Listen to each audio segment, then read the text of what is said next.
आगामी त्योहारों ईद, चैती छठ, रामनवमी और दुर्गा पूजा को आपसी भाईचारे और शांतिपूर्ण वातावरण में संपन्न कराने के लिए समीक्षा भवन में जिलाधिकारी डॉक्टर नवल किशोर चौधरी की अध्यक्षता में जिला शांति समिति की बैठक आयोजित की गई। इस बैठक में एसएसपी प्रमोद कुमार यादव, नगर आयुक्त और अनुमंडल पदाधिकारियों समेत शांति समिति की सदस्य शामिल हुए। बैठक में समिति के सदस्यों ने साफ सफाई, ब्लीचिंग पाउडर के छिड़काव, पानी और बिजली की निर्बाध आपूर्ति को लेकर अपने सुझाव दिए। जिलाधिकारी ने नगर आयुक्त को निर्देश दिया कि छठ घाटों पर विशेष ध्यान दिया जाए। उन्होंने कहा कि गंगा का पानी नीचे चले जाने के कारण घाटों पर पानी भरकर कृत्रिम व्यवस्था की जाएगी ताकि छठ व्रतियों को कोई परेशानी न हो। डीएम ने स्पष्ट किया कि रामनवमी के जुलूस के लिए पूर्व अनुमति लेना अनिवार्य होगा और डीजे पर पूर्ण प्रतिबंध रहेगा। अभिभावकों से अपील किया कि वे बच्चों को तेज रफ्तार वाहन चलाने से रोके और हेलमेट पहनना सुनिश्चित कराए। एसएसपी प्रमोद कुमार यादव ने कहा कि होली की तरह आगामी त्योहारों में भी पुलिस मुस्तैद रहेगी। उन्होंने बताया कि मोटरसाइकिल गश्ती टीम का गठन कर दिया गया है। एसएसपी ने सख्त लहजे में कहा कि किसी भी जुलूस या कार्यक्रम में संवेदनशील नारे या भड़काऊ गाने बजाने वालों पर कड़ी कार्रवाई की जाएगी। बैठक में नगर आयुक्त किसले कुशवाहा, एसडीओ विकास कुमार और एसडीपीओ अजय कुमार चौधरी ने भी कानून व्यवस्था को लेकर अधिकारियों को आवश्यक दिशा निर्देश दिए।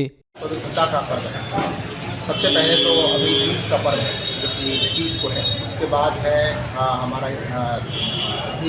चैती दुर्गा चल रही है, पूजा हो रही है, जिसमें कि सप्तमी के बाद दर्शन होगा, वहाँ की स्थापना है और पूजा चल रही है। उसके बाद है रामनवमी है, चैतनवमी है, चैती छठ है और विसर्जन है। तो ये पूरा होली फेस्टिवल है। इसमें हम सभी लोग सतर्क हैं। शांति समिति के साथ बैठक की गई है और कई आवश्यक निर्देश दिए गए हैं। हमने अपने अधिकारियों को खास करके साफ सफाई से संबंधित ब्लीचिंग है, चूना है, छठ व्रतियों के लिए जो आवश्यक सुविधाएँ हैं, पॉन्ड है, पानी की सुविधा कराना है, उपयोग है और जहाँ गहरा पानी है वहाँ पर निशान लगाना है। इसके साथ साथ ही कि पूरे शहर में जो बाकी किस्म के लोग हैं उनको भी सूचित करना है, नजर रखना है और जितने जुलूस निकलेंगे उन सभी पर तो निगरानी रखेंगे। चीज़ें हम लोग समिति ने निर्णय लिया है कि हम लोग चीज़ें नहीं बजाएंगे। तो ये भी काफ़ी सेंसिटिविटी को ध्यान में रखते हुए चूँकि स्मार्ट सिटी का कैमरा भी आपके पास है, उस सबसे मॉनिटर बिल्कुल उससे भी हम लोग मॉनिटर करते हैं। ICCC में हमारे कई अधिकारी बैठे रहते हैं और उनके माध्यम से हम लोग लगातार मॉनिटरिंग कर रहे हैं और काफ़ी अच्छे तरीके से सभी काम भी संपन्न कराए जाएंगे। और उक्त पर्व पर मैं समस्त भागलपुर वासियों की आगामी त्योहारों को शांतिपूर्ण और भाईचारे के साथ संपन्न कराने के लिए भागलपुर पुलिस पूरी तरह एक्शन मोड में आ गई है। एसएसपी के कड़े निर्देश पर जिले में सुरक्षा व्यवस्था को अभेद्य बनाने के लिए व्यापक स्तर पर तैयारियां शुरू कर दी गई है। इसी कड़ी में आज भागलपुर पुलिस केंद्र में दंगा नियंत्रण का एक विशेष अभ्यास आयोजित किया गया। नगर पुलिस अधीक्षक के नेतृत्व में हुए इस अभ्यास के दौरान पुलिस बल को किसी भी आपात स्थिति से प्रभावी ढंग से निपटने और त्वरित कार्रवाई करने का कड़ा प्रशिक्षण दिया गया। जवानों को भीड़ नियंत्रण और विधि व्यवस्था बनाए रखने के गुर सिखाए गए ताकि वे हर परिस्थिति के लिए तैयार रहे। प्रशासन ने अफवाह फैलाने वालों को सख्त चेतावनी दी है। पुलिस ने स्पष्ट किया है कि सोशल मीडिया पर किसी भी तरह की भ्रामक, आपत्तिजनक या भड़काऊ सामग्री पोस्ट करने वालों के विरुद्ध कानून के तहत कड़ी कार्रवाई की जाएगी। संवेदनशील इलाकों में पुलिस की गश्त बढ़ा दी गई है और डिजिटल प्लेटफॉर्म पर सतत निगरानी रखी जा रही है। भागलपुर पुलिस ने सभी नागरिकों से अपील किया है कि वे शांति और सद्भाव बनाए रखने में सहयोग करें। किसी भी संदिग्ध गतिविधि या अफवाह की सूचना तत्काल पुलिस को दे। पुलिस प्रशासन त्योहारों को सुरक्षित और शांतिपूर्ण ढंग से संपन्न कराने हेतु पूरी तरह प्रतिबद्ध है। आज दिनांक 19/3/2026 को पुलिस केंद्र भागलपुर में ये एंटी राइट मॉक ड्रिल का आयोजन किया गया। जो आगामी ये ईद का पर्व है और इसके बाद फिर रामनवमी का पर्व है, तो इसको देखते हुए ये मॉक ड्रिल का आयोजन किया गया।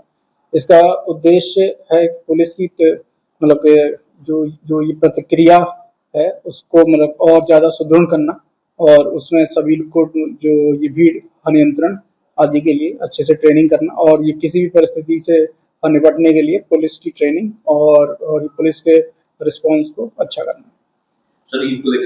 ईद को लेकर ये प्रशासन की तैयारियां पूरी हैं और ये शांति का पर्व है और मैं सबसे पहले तो मैं सभी को बधाई दूंगा और ये प्रशासन की तैयारियां पूरी है। हम लोग का जो हॉटस्पॉट्स भी हम लोग ने चिन्हित कर रखे हैं, तो सभी जगह फोर्स और मजिस्ट्रेट का डिप्लॉयमेंट रहेगा और प्रशासन की तैयारियां इसमें पूरी हैं। भागलपुर रेल पुलिस ने अंतर जिला ट्रेन लुटेरा गिरोह के खिलाफ अब तक की सबसे बड़ी कार्रवाई की है। आरपीएफ और जीआरपीएफ की संयुक्त टीम ने 2 शातिर अपराधियों को गिरफ्तार कर उनके पास से करीब 1 करोड़ के सोने चांदी के जेवरात बरामद किए हैं। रेल एसपी विद्यासागर ने प्रेस कॉन्फ्रेंस में बताया कि हावड़ा रूट की ट्रेनों में लगातार हो रही चोरी और लूट की शिकायतों के बाद एक विशेष टीम गठित की गई थी। जाँच के दौरान संदिग्ध संजय यादव को पकड़ा गया, जिसके पास से बेग काटने वाला ब्लेड मिला। कड़ाई से पूछताछ करने पर उसने अपना जुर्म कबूल कर लिया। संजय यादव की निशानदेही पर पुलिस ने बबरगंज थाना क्षेत्र के महेशपुर गांव में किराए के मकान पर छापेमारी की। पुलिस तब हैरान रह गई जब घर के अंदर बने एक गुप्त तहखाने से बड़ी मात्रा में जेवरात बरामद हुए। ये जेवरात पिछले 3 वर्षों के दौरान विभिन्न ट्रेनों में की गई लूट और चोरी की वारदातों से जुड़े हैं। गिरफ्तार आरोपियों में संजय यादव, जो बरियारपुर मुंगेर का रहने वाला है, और पलटू मंडल, खगड़िया का रहने वाला शामिल है। ये दोनों पिछले 3 साल से रेल यात्रियों को अपना शिकार बना रहा था। रेल एसपी ने बताया कि गिरोह के अन्य सदस्यों और सरगनाओं के नाम सामने आ चुके हैं, जिसकी गिरफ्तारी के लिए छापेमारी जारी है। रेल एसपी विद्यासागर ने आश्वासन दिया कि बरामद किए गए जेवरात कानूनी प्रक्रिया के तहत पीड़ित यात्रियों को लौटाया जाएगा। उन्होंने कहा कि रेलवे को अपराध मुक्त बनाना पुलिस की प्राथमिकता है और अपराधियों के खिलाफ जीरो टॉलरेंस की नीति अपनाई जाएगी। ये सफलता जीआरपी और आरपीएफ के संयुक्त निर्देशन में और संयुक्त रूप से कार्य करने के फलस्वरूप ये उपलब्धि हासिल हुई है। और इसकी कहानी बता देते हैं। पहले भी एक बहुत बड़ी उपलब्धि हासिल हुई थी दोनों के ही संयुक्त अभियान से। और आज सवेरे 4:45 बजे की घटना है। उस समय नसीम, जो कि जीआरपी के इंस्पेक्टर हैं, इनको एक सूचना आई। सूचना के आलोक में ये अमित गिरी को संपर्क किए और अमित गिरी, जो कि आरपीएफ इंस्पेक्टर हैं, ये अपने साथ एक दल लेकर आए और नसीम जीआरपी का एक दल था। दोनों दल मिलके ये लोग जो सुबह कटवा की ओर, यानी कि ललक ममलखा की ओर जो ट्रेन सुबह जाती है, उसमें इन लोगों ने पहले तो जांच पड़ताल किया, लेकिन कोई सफलता हाथ नहीं लगी। उसके बाद लगे हाथ जमालपुर हावड़ा से जो ट्रेन आ रही थी, उसमें भी जांच पड़ताल किया गया। जांच पड़ताल के क्रम में एक ब्लेड जो होता है, ब्लेड पतला सा, एकदम बिल्कुल पतला सा ब्लेड संजय यादव के पास से बरामद हुआ। और पलटू सहनी है, जो कि साथ में ही थे। इन लोगों के पास बरामद होने के बाद इन लोगों से पूछताछ की गई। पूछताछ में ये पता चला कि ये पहले से मर्डर केस में, जो कि इनका लोकल थाना है, वहाँ पर मर्डर केस में ये शामिल हैं। और तब बबरगंज स्थित, इनका घर तो बरियारपुर है, लेकिन बबरगंज में जहाँ पर ये डेरा लेके रहते हैं, वहाँ पर तलाशी ली गई। तलाशी के क्रम में रूम के अंदर रूम, और उस रूम के अंदर भी तहखाने में से भारी मात्रा में सोने का आभूषण मिला, चांदी का आभूषण मिला है, चांदी का सिक्का मिला है, मंगटीका, बाजूबंद और ये मंगलसूत्र, नाक का नथनी, कान का बाली। और ये प्रथम दृष्टया ऐसा लग रहा है कि संजय यादव और उसके गिरोह के लोग, इसके गिरोह में चारों जगह के लोग हैं। बरियारपुर के भी हैं, ललक ममलखा के हैं, सुल्तानगंज के हैं और बाराहाट के भी हैं, जिसमें अधिकांश यादव हैं। श्री यादव, कैलाश यादव, रमेश यादव, पलटू मंडल, श्री मंडल, और सुल्तानगंज से भी 3 लोग हैं, निन्नू मंडल और सक्तू मंडल। ये सारे लोग मिलकर के एक गिरोह खड़ा किए हुए थे। और ये गिरोह अधिकांश जमालपुर हावड़ा में अटैक करता था। और इनका था कि एक ट्रेन से आते थे, फिर भागलपुर उतर करके दूसरी जो भी ट्रेन जा रही है कहीं भी उसमें सवार हो जाना। और हमने कि अमित गिरी का कहना है कि इनके सामने से 2-3 लोग चले गए, इसलिए कि बताने वाला व्यक्ति नहीं था। जब तक वो इशारा करता तब तक 3-4 जो शातिर अपराधी थे ललक ममलका गिरोह के, वो चले गए। लेकिन अमित गिरी और नसीम की आंखों में उनका चेहरा बस गया है। वो अगले 4-5 दिनों में ज़रूर गिरफ्तार होंगे। लेकिन रमेश यादव ने अपने सारे सहयोगियों का नाम बता दिया है। हम लोग बहुत जल्दी ही उनको गिरफ्तार करेंगे। और मैं बताना चाहता हूं कि करीब सोना करीब आधा किलो से ज़्यादा है और चांदी भी करीब 1-1.5 किलो के आसपास है। और इसके अलावा चांदी का सिक्का है, छोटा छोटा वो हनुमान जी का, वो सोने का हनुमान जी का लॉकेट है। और इस तरह से इसका बाज़ार मूल्य करीब 1 करोड़ के आसपास है। अभी हम लोगों ने वज़न भी नहीं करवाया है और इसको ये किया गया है। एक बहुत बड़ा चेन भी है जो सोने जैसा दिख रहा है, करीब 50 ग्राम के आसपास है। तो इस तरह से करीब 1 करोड़ के आसपास की ये संपत्ति है जो कि वहाँ से बरामद हुई है। हम लोग बजाते कानूनन जो कानून कहता है उसके हिसाब से हम लोगों ने गिरफ्तारी की है। इसमें किसी को कोई ठेस नहीं पहुंचाया गया है। इनके घर का भी जो तलाशी लिया गया था वो नियम कानून में बंद करके तलाशी लिया। ये अंतर जिला है या अंतर्राज्यीय है सर? नहीं, ये अंतर जिला कहिए इसको। इसमें एक जो पलटू मंडल हैं ये खगड़िया परबत्ता के हैं और ये बरियारपुर के हैं संजय यादव। मास्टरमाइंड कौन है? मास्टरमाइंड संजय यादव हैं। संजय यादव हमने अभी बताया कि संजय यादव, रमेश यादव, कैलाश यादव, श्री यादव और एक सक्तू मंडल, ये मुख्य रूप से ये लोग हैं। और इनके साथ कुछ लैलक ममलका के कुछ, ये सक्तू मंडल का नाम आपको बताया, श्री मंडल और एक नीतू मंडल और कल्लू मंडल, बीसी मंडल, संतोष कुमार, भव्य मंडल, गरीब यादव और एक तिवारी हैं, तिवारी बाबा, एक हैं बोरा, क्या नाम है, प्रदीप यादव। तो ये लोगों का ये गिरोह है। नेम्ड किया गया है उन लोगों को? नहीं, नेम्ड नहीं किया गया है। इनके बयान में आया है कि हम लोग सारे लोग एक साथ करते थे। इनके गिरोह में इतने लोग हैं। ये बड़ी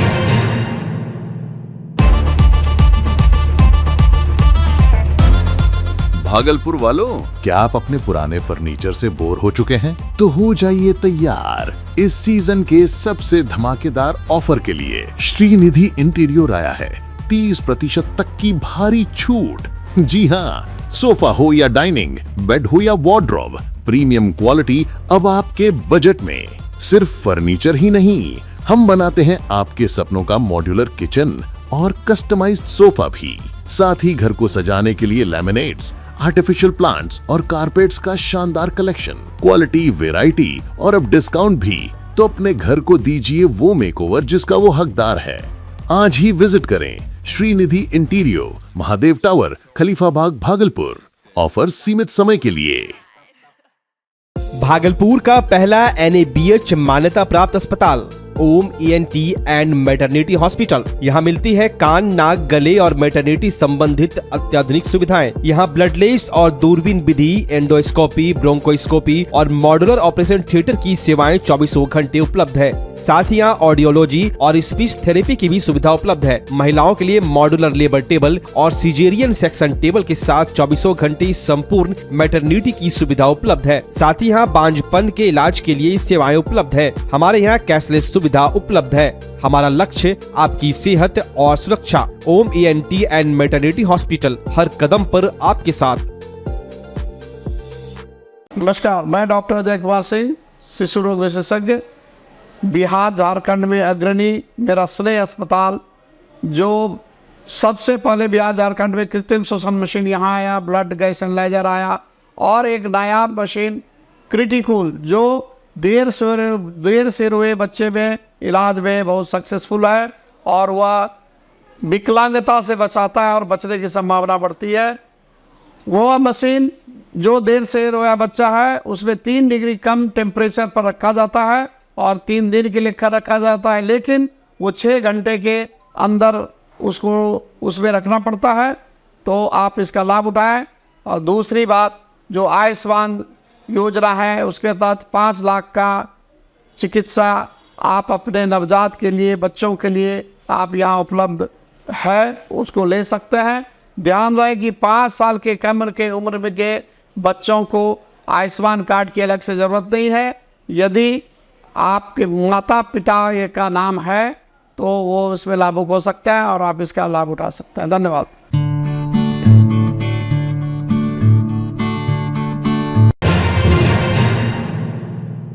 स्मार्ट सिटी भागलपुर में ट्रैफिक जाम की समस्या अब नासूर बनती जा रही है। गुरुवार को शहर के व्यस्ततम ततारपुर रोड पर यातायात व्यवस्था पूरी तरह चरमरा गई। जब्बारचक चौक से लेकर ततारपुर चौक तक करीब 1 घंटे तक वाहनों की लंबी कतारें लगी रही, जिससे पूरा इलाका ठप हो गया। जाम की स्थिति इतनी भयावह थी कि मरीजों को ले जा रही एम्बुलेंस और छुट्टी के बाद घर जा रहे बच्चों की स्कूली बसें भी घंटों फंसी रही। भीषण गर्मी में बच्चों और मरीजों को भारी परेशानी का सामना करना पड़ा। पुलिस की अनुपस्थिति देख परेशान राहगीरों ने खुद मोर्चा संभालते हुए ट्रैफिक सुचारू करने की कोशिश की, लेकिन बेतरतीब वाहनों के कारण हालात काबू से बाहर रहे। जाम में फंसे स्थानीय लोगों और वाहन चालकों ने स्मार्ट सिटी प्रोजेक्ट पर तीखा हमला बोला। लोगों का आरोप है कि शहर में लगाए गए हाईटेक कैमरे सिर्फ आम जनता का चालान काटने तक सीमित है। ट्रैफिक मैनेजमेंट और जाम की निगरानी के लिए इन कैमरों का कोई उपयोग नहीं दिख रहा। दोपहर करीब 1 बजे जब जाम की तस्वीरें और वीडियो सोशल मीडिया पर वायरल होने लगी, तब जाकर प्रशासन की नींद टूटी। आनंद फानन में ट्रैफिक पुलिस और ततारपुर थाना की टीम मौके पर पहुंची। काफी मशक्कत के बाद धीरे धीरे यातायात को सामान्य कराया गया।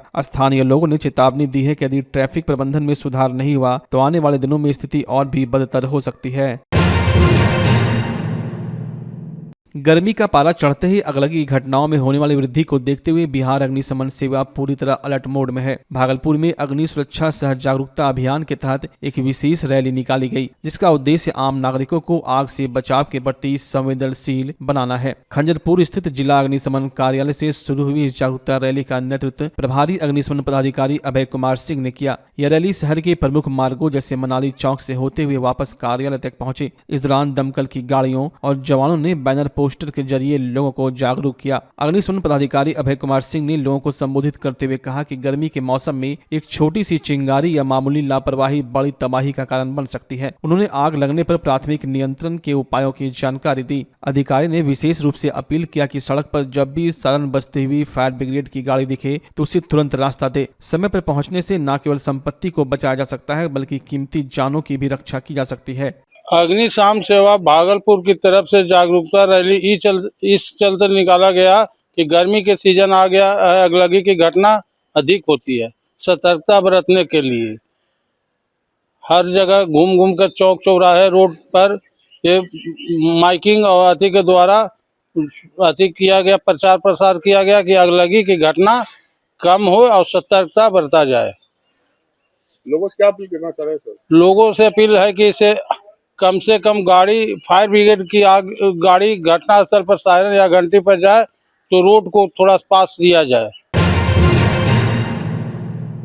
बच्चों की सुनहरे और सुरक्षित भविष्य को सुनिश्चित करने की दिशा में भागलपुर में एक महत्वपूर्ण कदम उठाया गया। समाज कल्याण विभाग बिहार सरकार द्वारा आयोजित प्रमंडल स्तरीय विचार गोष्ठी का भव्य आयोजन स्मार्ट सिटी के ICCC सभा कक्ष में किया गया। कार्यक्रम का विधिवत उद्घाटन प्रमंडलीय आयुक्त अवनीश कुमार सिंह ने दीप प्रज्वलित कर किया। आयुक्त अवनीश कुमार सिंह ने उपस्थित अधिकारियों और समाज सेवियों को संबोधित करते हुए कहा कि बाल अधिकार मुख्य रूप से 4 स्तंभों पर आधारित है: सर्वाइवल, प्रोटेक्शन, डेवलपमेंट और पार्टिसिपेशन। उन्होंने जोर दिया कि बच्चों को एक सुरक्षित वातावरण देने के लिए प्रशासन, पुलिस और समाज को मिलकर एक संवेदनशील दृष्टिकोण अपनाना होगा। इस गोष्ठी के दौरान यूनिसेफ के विशेषज्ञों द्वारा उपस्थित अधिकारियों को विशेष प्रशिक्षण भी दिया गया। इसका मुख्य उद्देश्य बाल संरक्षण व्यवस्था को तकनीकी और व्यवहारिक रूप से और अधिक मजबूत बनाना है। कार्यक्रम में प्रमंडल के कई वरिष्ठ प्रशासनिक और पुलिस पदाधिकारी मौजूद रहे। सभी ने एक स्वर में बच्चों के प्रति अपराधों को रोकने और उन्हें शिक्षा व सुरक्षा के बेहतर अवसर प्रदान करने का संकल्प लिया। अधिकारियों ने कहा कि बच्चों के प्रति संवेदनशीलता ही एक स्वस्थ समाज की पहचान है।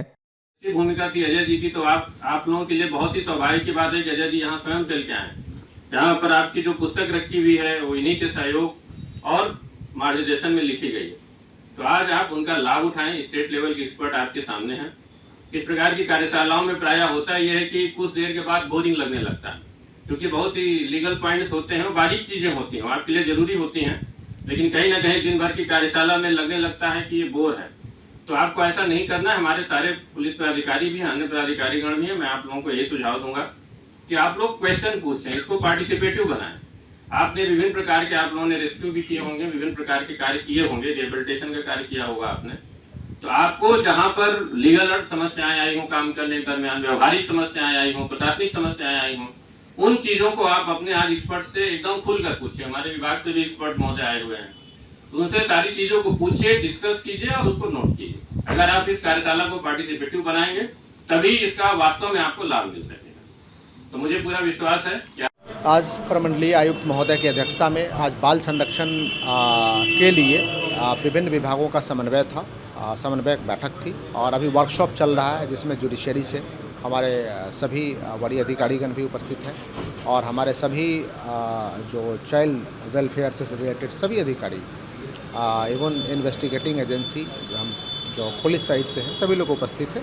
सभी लोगों को जागरूक किया गया है कि बाल अधिकार क्या है और बाल अधिकार के बारे में मैं कहना चाहूँगा कि जो बच्चा होता है वो मानव है, वो छोटा है, भले ही उसका साइज छोटा है, लेकिन उसको जो ब्रेन का डेवलपमेंट है वो आपको अवगत कराना चाह रहे हैं कि 90% ब्रेन का डेवलपमेंट है जब बच्चे का जन्म होता तब तक हो चुका होता है, और ऑलमोस्ट 100% वो 1 साल तक हो चुका होता है, और 5 साल तक वो लगभग एक मैच्योर कर जाता है, उसके बाद डेवलपमेंट नहीं होता है। तो किसी भी बच्चे के साथ यदि कभी भी कोई इशूज़ हो तो उसको हम अपने बच्चे की तरह ट्रीट करेंगे, तो वो बच्चा जिसको हम ट्रीटमेंट दे रहे हैं, बेहतर ट्रीटमेंट दे रहे हैं, बेहतर सुविधा दे रहे हैं, वो बच्चा भविष्य में ज़रूर अच्छा करेगा। और आप कई मूवीज़ देखे हैं कि यदि जिस दिन हम उसके स्वाभिमान को धिक्कार देते हैं, उसके स्वाभिमान पे चोट पहुंचती है, तो बच्चा कभी भी निगेटिव साइड में चला जाता है और अलग रूप धारण करता है। तो हम सभी बच्चों को अपने बच्चों की तरह ट्रीट करें और उसके जो अधिकार हैं उसकी हम लोग रक्षा करें। तिलका मांझी भागलपुर विश्वविद्यालय के पीजी अंबेडकर विचार एवं समाज कार्य विभाग के छात्र इन दिनों खौफ के साए में पढ़ाई करने को मजबूर है। विभाग के भवन की स्थिति इतनी जर्जर और खतरनाक हो चुकी है कि छत का प्लास्टर कभी भी गिर सकता है। इस गंभीर समस्या को लेकर छात्र राष्ट्रीय लोक मोर्चा ने विश्वविद्यालय परिसर में जोरदार विरोध प्रदर्शन किया। संगठन के जिलाध्यक्ष सत्यम मिश्रा ने जर्जर भवन की तस्वीरें दिखाते हुए कहा कि छत से कंक्रीट गिर रही है और लोहे की सरिया साफ नजर आ रही है, दीवारों में बड़ी दरारें आ चुकी है। ऐसी स्थिति में छात्र कक्षा में बैठने से डर रहे हैं, जबकि कई छात्रों ने डर के कारण कॉलेज आना ही बंद कर दिया है। छात्र नेताओं का आरोप है कि इस समस्या को लेकर 2-3 बार कुलपति और कुल सचिव को ज्ञापन सौंपा जा चुका है, लेकिन विश्वविद्यालय प्रशासन मूक दर्शक बना हुआ है। अब तक किसी भी उच्च अधिकारी ने मौके पर आकर स्थिति का जायजा नहीं लिया है। संगठन के ऋषिकेश प्रकाश और छात्र नेता गिरीश झा ने चेतावनी दी है कि यदि जल्द ही भवन की मरम्मत शुरू नहीं हुई और छात्रों के लिए वैकल्पिक सुरक्षित कमरों की व्यवस्था नहीं की गई तो संगठन उग्र आंदोलन के लिए बाध्य होगा। उन्होंने साफ कहा कि यदि कोई बड़ा हादसा होता है तो इसकी पूरी जिम्मेदारी कुलपति और कुल सचिव की होगी। तो कई दफा उठाए हुए, लेकिन जो अभी के जो वीसी हैं उनके कानों में इनका जूं तक नहीं रेंग रहा है। तो हम आपके माध्यम से वीसी महोदय से यही पूछना चाहेंगे कि क्या आपके पास फंड की कमी है? आप हमको बताइए। अगर फंड की कमी है तो हम लोग सारे छात्र जो हैं अम्बेडकर विचार विभाग के, हम लोग जो भी हैं छात्र, वो चंदा इकट्ठा करके इसको सही कराने का प्रयास करेंगे। ये बात है। प्रोफेसर यानी यहाँ के एचओडी है संजय रजक सर, विभागाध्यक्ष है, वो भी डर के साए में जी रहे हैं। यहाँ पे छात्रों की संख्या आपको कम से कम 100 से ऊपर है, लेकिन छात्र भी आप जैसा मीडिया बंधुओं ने अभी इंटरेक्शन किया है, यहाँ पे आपको मात्र 4 छात्र छात्राएं मिले हैं। क्या इसी से हम लोग का देश और भविष्य उज्जवल हो सकता है? अभी का यूथ के पास पूरा पावर है जो देश चला रहा है, लेकिन अगर इस तरह से छात्र डर के साए में जी रहे और आए दिन कोई भी अनहोनी होगी, क्या इसके जिम्मेदार वर्तमान कुलपति तिलका मांझी भागलपुर विश्वविद्यालय विमलेंदु शेखर झा होंगे? वो मधेपुरा में रह के यहाँ पे ध्यान नहीं दे पा रहे। तो मैं उनसे दरख्वास्त करना चाहूंगा, सर अगर आपको चंदा चाहिए तो हम लोग चंदा इकट्ठा करके यहाँ पे मरम्मत कार्य कराना चाहेंगे। माननीय कुलपति महोदय से बार बार निवेदन कर रहे हैं, आवेदन कर रहे हैं कि सर हमारा बिल्डिंग जो है टूट चुका है, हमें बैठने में काफ़ी परेशानियाँ हो रही है। यहाँ के बच्चे जो हैं, बच्चे को भी सही तरीके से हम बैठा नहीं पा रहे हैं। कहीं कोने में तो किसी कोने में जा करके बच्चे को बैठा करके किसी तरह हम लोग क्लास ले रहे हैं, उनका एग्जामिनेशन ले रहे हैं, निवेदन कर रहे हैं। मैं माननीय कुलपति महोदय से तो निवेदन ही कर सकता हूँ, इसके अलावा तो मैं कुछ कर नहीं सकता हूँ। जिले की ग्रामीण अर्थव्यवस्था को नई गति देने और सहकारिता क्षेत्र को और अधिक पारदर्शी बनाने के उद्देश्य से भागलपुर के टाउन हॉल में 1 दिवसीय जिला स्तरीय प्रशिक्षण सह कार्यशाला का भव्य आयोजन किया गया। सहकारिता विभाग के तत्वाधान में आयोजित इस कार्यक्रम में जिले के सभी पैक्स अध्यक्षों, प्रबंधकों और व्यापार मंडलों के अध्यक्षों ने शिरकत की। कार्यक्रम का विधिवत उद्घाटन मुख्य अतिथि जिलाधिकारी डॉक्टर नवल किशोर चौधरी ने दीप प्रज्वलित कर किया। अपने संबोधन में डीएम ने स्पष्ट किया कि किसानों की समृद्धि के लिए सहकारिता की भूमिका सबसे महत्वपूर्ण है। उन्होंने सभी पदाधिकारियों को सख्त निर्देश देते हुए कहा कि वे पूरी जिम्मेदारी और पारदर्शिता के साथ कार्य करें ताकि सरकारी योजनाओं का लाभ सीधे किसानों तक पहुंचे। विशिष्ट अतिथि के रूप में उपस्थित जिला केंद्रीय सहकारी बैंक के अध्यक्ष जितेंद्र कुमार सिंह ने भी सहकारिता के विकास पर अपने विचार साझा किए। कार्यशाला के दौरान विशेषज्ञों ने पैक्स अध्यक्षों और प्रबंधकों को आधुनिक प्रबंधन कौशल, नई तकनीकों और सरकारी योजनाओं के बेहतर क्रियान्वयन के बारे में विस्तार से जानकारी दी। इस महत्वपूर्ण कार्यशाला में बड़ी संख्या में सहकारिता से जुड़े पदाधिकारी और सदस्य मौजूद रहे। आयोजन का मुख्य लक्ष्य सहकारिता के माध्यम से भागलपुर के ग्रामीण क्षेत्रों में खुशहाली लाना है। आज सभी पैक्स अध्यक्षगण, उनके प्रबंधकगण एवं उनके सहयोगी गणों के साथ साथ बैंक के कई प्रतिनिधियों का कार्यशाला आयोजन किया गया था, जिसमें कई बिंदुओं पे कि रिकॉर्ड कैसे मेंटेन करें, प्लस कौन कौन सा जो सरकार से माध्यम दिया गया है पैक्स को काम करने का, उन सभी पे कार्यशाला के आयोजन में प्रशिक्षण दिया गया है और सभी पैक्स अध्यक्षजन काफ़ी खुश भी थे। और इससे मुझे विश्वास है कि पैक्स को बेहतर तरीके से काम करने में काफ़ी सुविधा मिलेगी। इससे लोगों को क्या सुविधा? इसके अलावा वहाँ है उनको पैक्स में जो जितने फसल है MSP, जिस पे सरकार MSP मिनिमम सपोर्ट प्राइस देती है, उसकी खरीद है, कॉमन सर्विस सेंटर है, खाद की दुकान मिल सकती है, राशन शॉप मिल सकता है, और इसके साथ साथ ही और भी जैसे दूध उत्पादन का है, FPO है, वो बना सकते हैं और अच्छा काम कर सकते हैं और भी कई काम कर सकते हैं। भागलपुर के कहलगांव अनुमंडल अंतर्गत एक चारी रसलपुर में भक्ति का अभूतपूर्व नजारा देखने को मिला। यहाँ आयोजित होने वाले शिव शक्ति महायज्ञ और शिव पुराण कथा की शुभारंभ पर एक ऐतिहासिक कलश शोभा यात्रा निकाली गई। इस यात्रा की भव्यता का अंदाजा इसी बात से लगाया जा सकता है कि इसमें करीब 20 से 25 हजार महिलाओं ने कलश लेकर हिस्सा लिया। कलश यात्रा रसलपुर दुर्गा मंदिर प्रांगण से शुरू होकर विभिन्न मार्गों से गुजरते हुए त्रिमोहान चौक स्थित गंगा घाट पहुंची। वहां से पवित्र गंगा जल लेकर श्रद्धालु पुनः मंदिर पहुंचे। यात्रा के दौरान पूरा इलाका हर हर महादेव और जय माता दी के जयकारों से गुंजायमान रहा। आयोजकों के मुताबिक क्षेत्र में सुख, शांति और समृद्धि की कामना के साथ यहाँ हर साल इस यज्ञ का आयोजन किया जाता है। पिछले वर्ष इस यज्ञ में प्रतिदिन 50,000 से अधिक श्रद्धालु पहुँचते थे, लेकिन इस बार व्यवस्था और भी दिव्य की गई है, जिससे भीड़ का नया रिकॉर्ड बनने की उम्मीद है। इस भव्य कलश यात्रा में कहलगांव विधायक सुवर्णानंद मुकेश और जाने माने समाज सेवी राम बालक मंडल समेत कई राजनीतिक और सामाजिक हस्तियां शामिल हुई। विधायक ने इस धार्मिक आयोजन की सराहना करते हुए इसे क्षेत्र की सांस्कृतिक एकता का प्रतीक बताया। कलश शोभा यात्रा आज शिव शक्ति महायज्ञ और शिव पुराण के पावन अवसर पर आज ग्रामीणों द्वारा किया गया और 20,000 की संख्या में समस्त एकचारी भूसर के श्रद्धालु जुड़े और उत्तरवाहिनी गंगा का जल लेके यहाँ पर उसकी व्यवहारिक तौर पर आज जो संकल्प उन्होंने ले लिया है, तो वो संकल्प की आज शुरुआत हो गई। कल से सारा यज्ञ शुरू होगा और मैं बतौर यहाँ का जनप्रतिनिधि के तौर पर मुझे बहुत हर्ष है कि इस तरह का भव्य आयोजन ग्रामीणों द्वारा किया जा रहा है और हमारी सहभागिता है। मैं भी एक ग्रामीण के तौर पर इसमें हर संभव यहाँ पर रहूँगा और मेरी सहभागिता रहेगी। काफ़ी भीड़ देखिएगा, श्रद्धालुओं का भीड़ देखिए। आयोजन है और आज सबसे अच्छी बात क्या है कि अभी नवरात्र शुरू होगा, चैती नवरात्र के पावन अवसर पर ये सारी आयोजन कर रहा है। तो आस्था है, सनातन धर्म के मानने वाले हैं सब लोग, तो इस भाव से सभी लोग चाहते हैं कि इस जो आयोजन है उसमें उनकी भी आहुति पड़ जाए, उनका भी कुछ योगदान हो जाए, तो भाव सब में रहता है। आपके विधानसभा क्षेत्र में आयोजन हो रहा है, क्या कहेंगे जनता से? जनता को कहेंगे कि ज़्यादा से ज़्यादा संख्या में यहाँ पर आएँ और ऐसा आयोजन दुर्लभ है और ऐसे आयोजन करता जो यहाँ के आयोजक हैं उनके प्रति साधुवाद है कि इस तरह के भव्य आयोजन इन्होंने किया है और सभी अगल बगल के सभी तमाम पंचायत में जितने हमारे ग्रामीण वासी हैं सबको कहूँगा कि यहाँ पर आके अपनी उपस्थिति दर्ज करें और अल्लाह के जो आशीर्वाद उनको मिलेगा। बहुत अच्छा रहा और काफ़ी संख्या में लोग थे और हमारे बीच विधायक जी भी शामिल हुए। काफ़ी उन्होंने भी पैदल यात्रा किए जगह स्थल तक, काफ़ी अच्छा रहा। कैसा लगा? पैदल आप भी चल रहे थे, कैसा लगा क्लास? बहुत अच्छा लगता हम लोग का, तो साल में सौभाग्य मिलता है कि 1-2 बार पैदल चलने का। कार्यक्रम क्या क्या है यहाँ पर, कितने दिनों का है कार्यक्रम? यहाँ महापुराण कथा होंगे, मेला वाला भी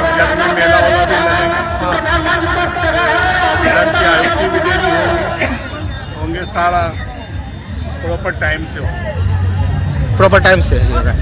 कथावाचक के बारे में क्या कहेंगे, कौन और कहाँ से आए हैं? चल के आए होंगे और कथा सुनने के बाद ही लगेंगे कथावाचक किस तरह कथा हमारा कहते हैं।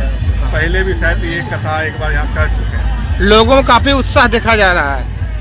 काफ़ी जब कथा होंगे तो पंडाल काफ़ी भरेंगे, लोग काफ़ी ग्रामीण काफ़ी दूर दूर से आएंगे, तो लोग भक्तिमय हो जाएंगे पूरे इलाका।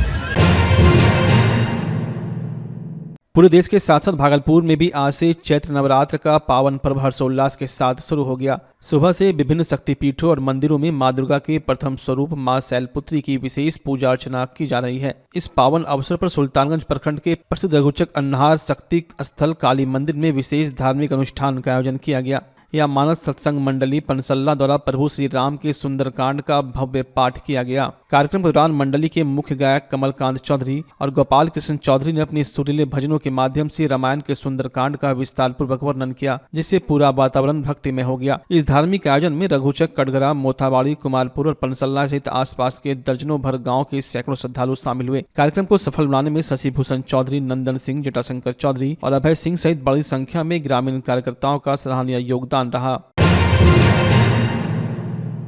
सुल्तानगंज प्रखंड के 2 महत्वपूर्ण पंचायतों में पैक्स अध्यक्ष पद के लिए चुनाव के परिणाम घोषित कर दिए गए। कड़ी सुरक्षा और प्रशासनिक मुस्तैदी के बीच अकबर नगर, श्रीरामपुर और धांधी बेलारी पैक्स के लिए मतदान और मतगणना की प्रक्रिया शांतिपूर्ण ढंग से संपन्न हुई। निर्वाचन पदाधिकारी संजीव कुमार की देखरेख में सुबह 7 बजे से शाम 4 बजे तक मतदान हुआ, जिसके बाद देर शाम मतगणना शुरू हुई। अकबर नगर श्रीरामपुर से विकेश कुमार ने अपने प्रतिद्वंदी को 37 मतों से पराजित कर जीत दर्ज किया। वहीं धांधी बेलारी से दिलीप यादव को 94 मतों से विजयी घोषित किया गया। जीत के बाद दोनों नवनिर्वाचित अध्यक्षों को निर्वाचन पदाधिकारी द्वारा जीत का प्रमाण पत्र सौंपा गया। निर्वाचन पदाधिकारी ने बताया कि उदाडी में तकनीकी खामियों के कारण चुनाव नहीं कराया जा सका, जिसकी सूचना विभाग को दे दी गई है। वहीं गनगनिया, जहांगीरा, मजदी और भवनाथपुर में पैक्स अध्यक्ष पद पर उम्मीदवारों का निर्विरोध चयन हुआ है, जिन्हें जल्द ही प्रमाण पत्र दिए जाएंगे। परिणाम घोषित होते ही समर्थकों ने नवनिर्वाचित अध्यक्षों को फूलों की माला पहनाई और अबीर गुलाल लगाकर भव्य स्वागत किया। अपनी जीत पर विकेश कुमार और दिलीप यादव ने कहा कि उनकी प्राथमिकता